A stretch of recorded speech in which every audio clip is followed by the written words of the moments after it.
Good morning and welcome to BBOC Live, presented by BetMGM. I guess it just turned to afternoon. It's noon Eastern. This is the College Football Bowl Betting Preview Part 3. I'm Stuckey, and joining me, as always, are my BBOC fellow co-hosts, Collin Wilson, and of course, the one and only Mr. Brett McMurphy. I have a lot to get to today. We're going to cover bowls from December 27th through the 29th. We'll each give two best bets, and we'll cover two marquee games. We'll talk a little Ohio State, Missouri, and Arizona, Oklahoma. Should be two of the better bowl games, excluding the college football playoff, that we'll see.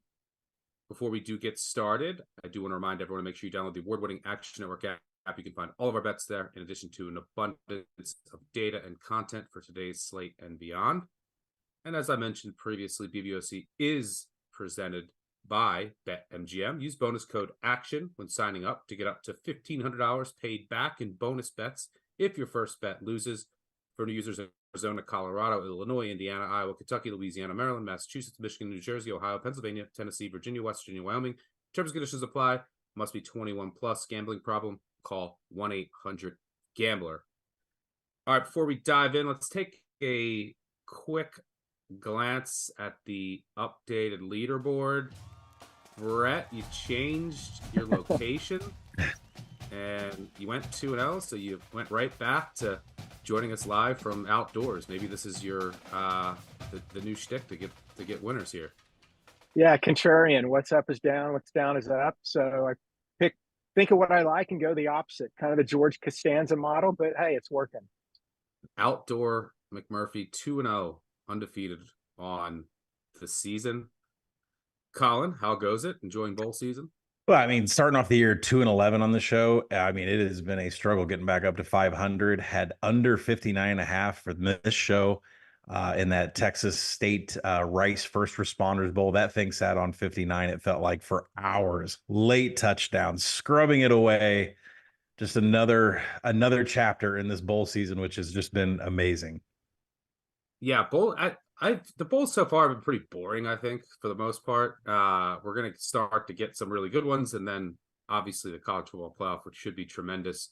We will have our BBOC live show part 4, which will be Saturday morning, 10:30 a.m. Eastern, where we'll cover the weekend's bowls, including the college football playoff. So looking forward to that. But let's jump right in and go to our first best bets. I'll kick things off here. I'm going to go with NC State against Kansas State. I think from a motivational perspective, I trust the Pack more here. They really want to get the 10 wins, something they haven't done in a long time. They were very close to doing it until UCLA bowed out of their bowl last minute. Dave Doran was very upset when that happened. But, both teams have, a number of guys that hit the portal or opted out, but Kansas State has many more meaningful players that won't be playing. These are two teams that are headed in opposite directions. NC State quietly ended the year on fire. I don't think Kansas State will be able to run the ball here, and I don't really trust Avery Johnson yet to lead that passing attack, which, they'll be without two of their best weapons on the outside. So I like NC State to keep it rolling and to get to 10 wins. So I'll take the Pack with the plus sign next to them. Collin, where are you going for your first best bet? What a beautiful Pop-Tarts Bowl trophy. I was actually a little bit disappointed that the fact that the two holes that hold the Pop-Tarts at the top of the bowl wasn't actually a toaster. That would have made it like, yeah. I'm going to head to today's game between USC and Louisville. I'm going to take USC +7. You can still get -115 out there on that number. Louisville's going to be without their top playmakers here. Jawar Jordan at running back, Jamari Thrash at wide receiver. No players outside of Jordan Thrash had 10 or more touches or targets in third downs or red zone. There is a massive jump in inexperience here for Louisville when they're getting scoring position or if they're trying to convert third downs. And this Louisville number is just oversold against a USC depth chart that is chock full of talent here. Quarterback Miller Moss has been in this system since before Lincoln Riley got there. He still has Taj Washington, Zachariah Branch in the slot, two of the most explosive slot players in the nation. And Louisville's near dead last in allowing explosives and passing down. So I expect the USC offense to produce here. And introducing new defensive coordinator D'Anton Lynn from UCLA. Nothing with USC on the defense is going to change from a schematic, from a personnel standpoint, but the horrible tackling that's been in place all season long, I expect improvement with Lynn coming in there, who says he's not a part of the ball, but there's a video of him walking into practice every single day. So I think tackling fundamentals will be improved for USC. Give me the Trojans in the 7. Yeah, hopefully they just at least try to tackle. One of the worst tackling Right. teams that I've ever seen at the Power 5 level, but Louisville will certainly miss Jamari Thrash, explosive threat, and then, on third downs, very reliable option. He will be sorely missed. I agree with you there. Brett, were you going for your first best bet to keep the streak rolling? Yeah, like Collin said, love the Pop-Tart Bowl trophy. I wish all bowls did this. Put the actual mascot on top of the trophy, because I would attend the Gator Bowl every year to see a live gator on a trophy. I've delayed enough. I like Arizona over Oklahoma. I liked Arizona when this matchup was announced. That was before Dylan Gabriel decided that he was transferring to Oregon. Jackson Arnold gets a start for the Sooners.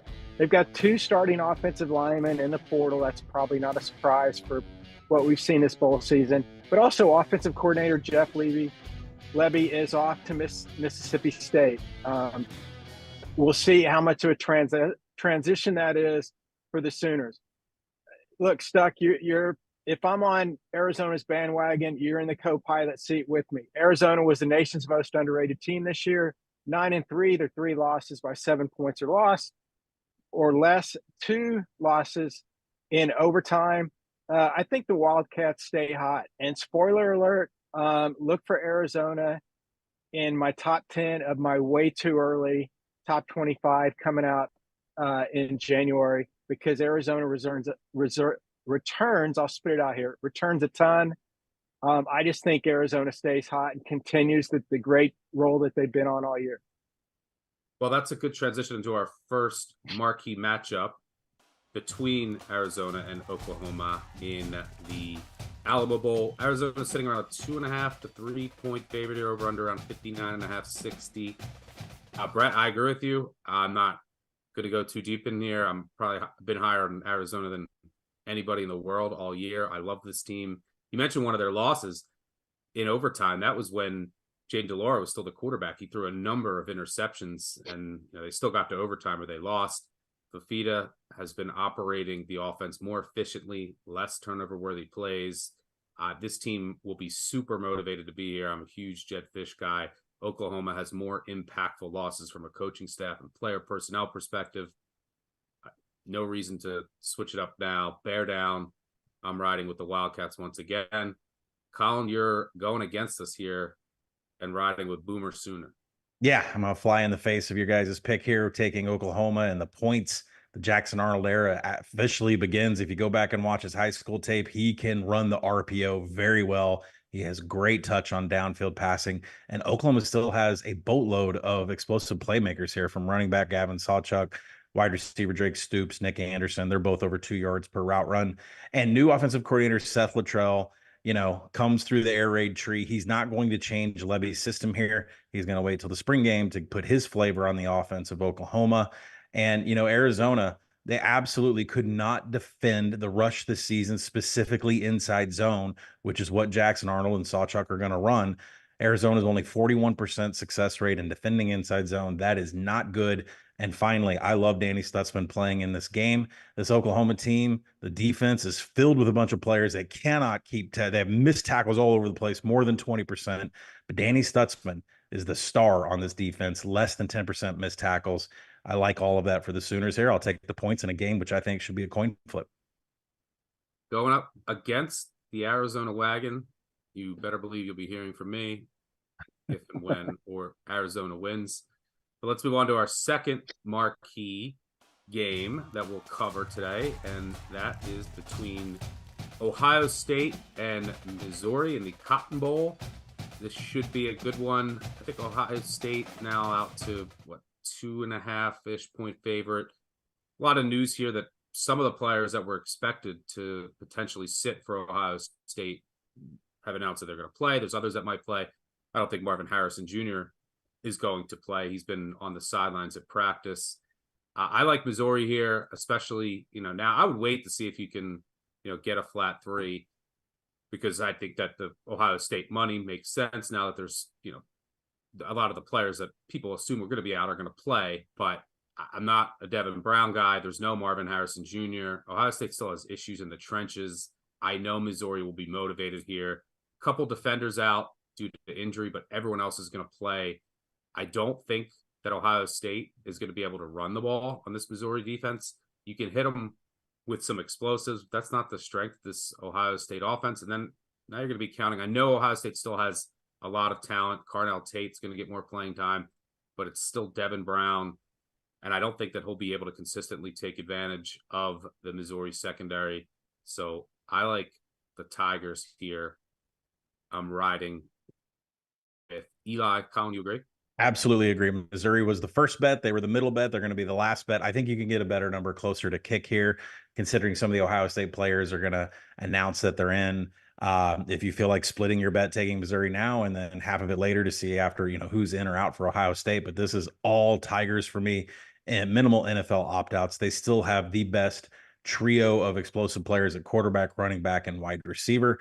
Portal activity is limited for Missouri. I can't wait to see Brett's top 10 for 2024 to see if Missouri slips in there, because these two programs are heading in opposite directions. Now, the Missouri defense all season, leaky in allowing explosives. That's how you can beat them. That LSU game, bonkers that LSU won that game and covered. But Ohio State was 129th in ground explosives. They're not going to produce any explosives here. And Devin Brown can't throw the ball downfield near as well as Colin McCord. He would have won the job a long time ago. So I don't expect Ohio State to have anything on offense, especially without Marvin Harrison Jr. So give me the Missouri Tigers. Brett, I know you don't like it in this game, but do you want to hint at where Missouri might be going in the next year? I don't have Missouri's lineup, but they will be somewhere in there. Top 10, top 15, yes, top 10 up in the air. And for me, I have a pass. I'm conflicted. I don't know which Missouri team shows up, the one that routed Tennessee or Arkansas, or the one that should have lost to Florida. And then kind of you guys touched on this, you didn't touch on. I don't know Ohio State's mindset. Everything led up to the Michigan game. They lost that game. Now they're not in the college football playoff. How will they respond to that? So I'm going to sit this one out. Yeah, it's definitely, I think, would say encouraging that a lot of these guys for Ohio State are playing, but certainly, this game is much more meaningful for Missouri to be playing Ohio State, New Year's Six Bowl, whereas Ohio State, last year was, a play or two away from potentially winning the national title. So, we will see what type of enthusiasm the Buckeyes come out for, but it's certainly, I think, at least just good news for the game in general, that looks like most of the Buckeyes are going to suit up. All right, before we get out of here, we have one final test. We'll get out our second best bet, and I'm going to go with those Missouri Tigers that I just talked about. I think it's going to be a struggle for Ohio State's offense, and I think Missouri can win this game in the trenches.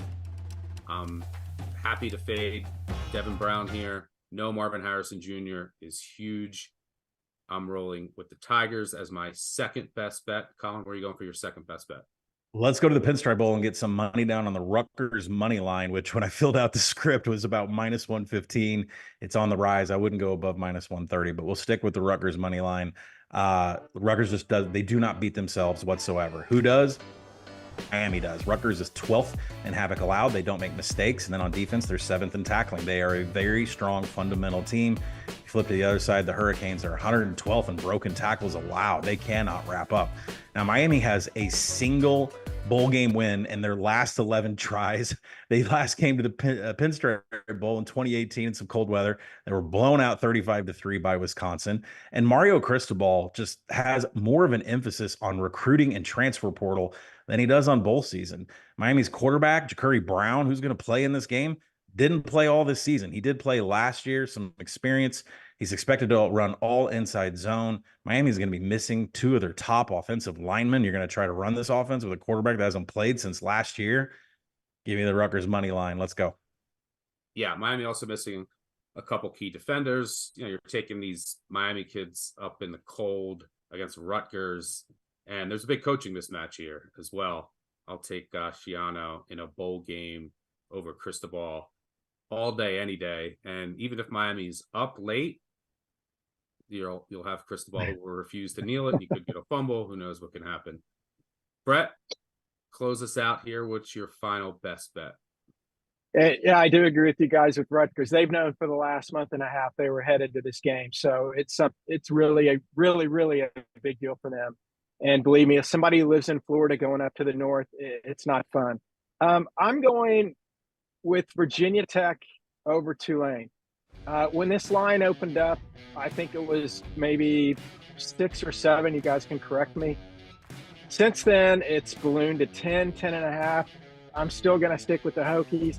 I mean, Tulane has 22 starters. At least half of them are not playing in this game. Then you've got the coaching staff in flux. Willie Fritz off to Houston. And then the offensive and defensive coordinators and a couple other assistants said they were going to Houston. Then the public blowback of how can you leave Tulane in this spot?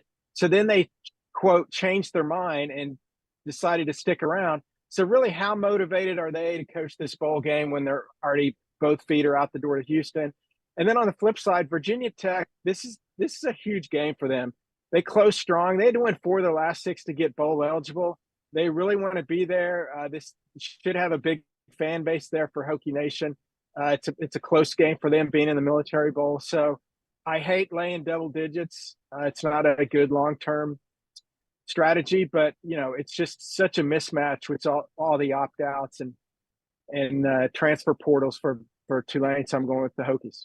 Yeah, from everything that I've read and just judging by who's going to be available, could be a major motivational mismatch here. And yeah, Tulane will be severely shorthanded. Team that got pretty fortunate too up until the conference championship game. They showed cracks and they really couldn't run the ball efficiently. And now you're going to be, missing a number of pieces in that passing attack, and you can't really throw in Virginia Tech. So I'm not really sure how Tulane will consistently move the ball. So I agree. It's either the Hokies or nothing there. So best bets, I went NC State and Missouri. Collin, you went USC and Rutgers. And Brett, you went with our Arizona boys and Virginia Tech. That'll do it for us. Thanks to Collin and Brett, as always, for joining me. Thanks to our producers on the back end. Most importantly, thanks to all of you for tuning in, for watching on YouTube. Make sure you hit that subscribe, like button. That really helps us out. And one final reminder to make sure you download the award-winning Action Network app. You can find all of our bets there in addition to an abundance of data and content for today's slate and beyond. And one also final reminder, BBOC is presented by BetMGM. Use bonus code ACTION when signing up to get up to $1,500 paid back in bonus bets if your first bet loses. For new users in Arizona, Colorado, Illinois, Indiana, Iowa, Kentucky, Louisiana, Maryland, Massachusetts, Michigan, New Jersey, Ohio, Pennsylvania, Tennessee, Virginia, West Virginia, Wyoming. Terms and conditions apply. Must be 21 plus. Gambling problem? Call 1-800-GAMBLER. You can find us on Big Bets on Campus wherever you listen to podcasts. We will have our bowl betting preview for the weekend out on Thursday, covering the college football playoff. Can't wait to get into that with Collin later tonight. We will be back on Saturday with our 4th live betting preview show. So make sure you tune in there 10:30 a.m. Eastern. Good luck on all of your bowl wagers, and we will see you on Saturday. Cheers.